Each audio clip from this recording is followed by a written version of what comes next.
জাকিৰ হুছেইন মই পূব বাইগৰমাৰী গাঁৱৰ পৰা কৈছোঁ।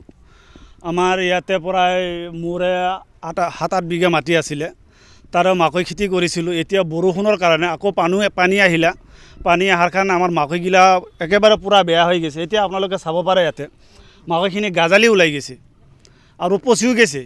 আৰু এইটো পথাৰত প্ৰায় হাজাৰ বিঘা মাটি আছে, গোটেই মানুহৰ মাটি এতিয়ালৈকে পানীতে আছে, উঠাবই পৰা নাই কোনো এই বৰষুণৰ কাৰণে। আৰু পিছত বৰষুণ দিয়াৰ পিছত আকৌ পানী আহিলে, পানী আহি এতিয়া পানীও তলত উঠি গ'ল। এতিয়া গাছগিলা ভাঙি পানীত পৰি মাকৈখিনি পচি আছে। আপোনালোকে নিজেও দেখা পাইছে হয়তো, বা নিউজৰ চেনেলৰ জৰিয়তে আপোনালোকে দেখাব পাৰে আমাৰ পথাৰখিনি কিমান বিঘা মাটি আছে। এতিয়া বিঘাত লছ বুলি ক'ব গ'লে এতিয়া আমাৰ ধৰি থওক 1 বিঘাত 15-16 কুইণ্টেলকৈ হয়। এতিয়া ধৰি 5-6 গ'ল 6 কুইণ্টেল 7 কুইণ্টেলকৈ হ'ব আৰু বাকীখিনি পচি গৈছে। মোৰ নিজৰে এতিয়া যদি হিচাপ কৰোঁ 7 বিঘা মাটি আছিলে, 7 বিঘা মাটি ধৰি থওক কমত 150 কুইণ্টেল। এতিয়া কিমান পাম? 70-80 কুইণ্টেলমান পাম আৰু এনেকৈ। এতিয়া বজাৰ আছে 2150 টকা, 2000 মাকৈ লৈ কথা। এইটো দাম নাপায়, সেইটো দাম নাপায়, কাৰণ এইটো চেন ওলাই থাকিব, পচি যাব। কাৰণ মাকৈ এনেকৈ ধৰাৰ লগে লগেতো গলি যাব না। বেপাৰীগিলা ডাঠা মাকৈ চাব, টান মাকৈটোহে চাব, ঢিলা মাকৈটোতো নলয়। চৰকাৰক আমি এইটোৱে দাবী জনাওঁ যাতে আমাৰ কৃষকৰ পালে অলপ চায়, আৰু আমাৰ এই খেতিখিনিৰ বাবে আমাৰ যাতে কৃষকসকলক অলপ সহায় কৰে, উচিত মূল্য যাতে আমি পাওঁ, সেইখিনি আমাৰ চৰকাৰৰ ওপৰত দাবী। আৰু গাঁওখনত এতিয়া কৃষক ক'ব গ'লে গোটেইখিনিতো কৃষক মানুহে, আমাৰ ইয়াতো কোনো চাকৰিয়াল মানুহ নাই। মোৰ নাম মহম্মদ ৰিহান আলী, মোৰ গাঁও 5 নং আৰিমাৰী। মই মাকৈ খেতি কৰিছিলোঁ, এতিয়া মানে মই উঠাইছোঁ, কিছুমান আৰু পানীত আছে, ট্ৰেক্টৰে লৈ আহিছোঁ।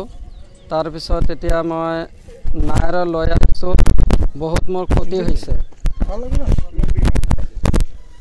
বহুত আছে মাটি, হাজাৰ বিঘা আছে মাটি, বহুত মানুহৰ নষ্ট হৈছে মাকৈ।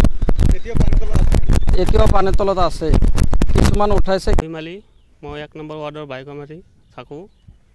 বৰ্তমান যি অৱস্থা দেখা পাইছোঁ, আমাৰ এই বাইগমাৰী ৱাৰ্ডত যিখিনি বৰষুণ হৈছে, হোৱাৰ পিছত বহুত খেতিবিলাক মাকৈ গছবিলাক পানীৰ তলত গৈ এতিয়া বহুত কেইটা কৃষকে এতিয়ালৈকে তুলিব পৰা নাই।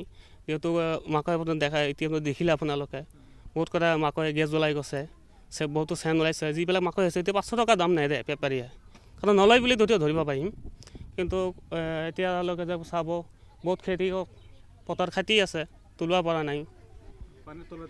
হয়, এতিয়ালৈকে পানীৰ তলতেই আছে। মই আমি দেখিছোঁ তুলঙা নাৱে হওক বা ট্ৰেক্টৰ দি আপোনালোকে আনি আছে, হয়, সেইটো কাৰণে এক্সট্ৰা খৰচ কৰিব, এইটো কাৰণেতো এক্সট্ৰা খৰচ গ'লে, কিন্তু এতিয়া বেচিব পৰা নাই, সেইটো গেৰাণ্টি নাই ন, বেপাৰী নল'ব পাৰে। লোকচানটো আপোনাৰ যিটো আপোনাৰ বিঘাতে 15 মোন, 15 কুইণ্টেল 16 কুইণ্টেলকৈ আহে, এইটো আপোনাৰ 5 কুইণ্টেল বা 7 কুইণ্টেলেই হোৱা, কিন্তু তাৰ মাজতে আপোনাৰ পচি গৈছে, এইটো কোনে নলয়। এতিয়া মই চৰকাৰ তাতে এইটোৱে অনুৰোধ আছোঁ, আমাৰ যিটো কৃষক মন্ত্ৰী আছে আৰু আমাৰ মুখ্যমন্ত্ৰী হিমন্ত বিশ্ব ডাঙৰীয়াক, তাক মই ৰাইজৰ ফালৰ পৰা অনুৰোধ জনাম, গতিকে আমাৰ খেতিয়কৰ ওপৰত কিবা এটা লোকচান কিবা এটা কৰি দিয়ে ভাল হ'ব।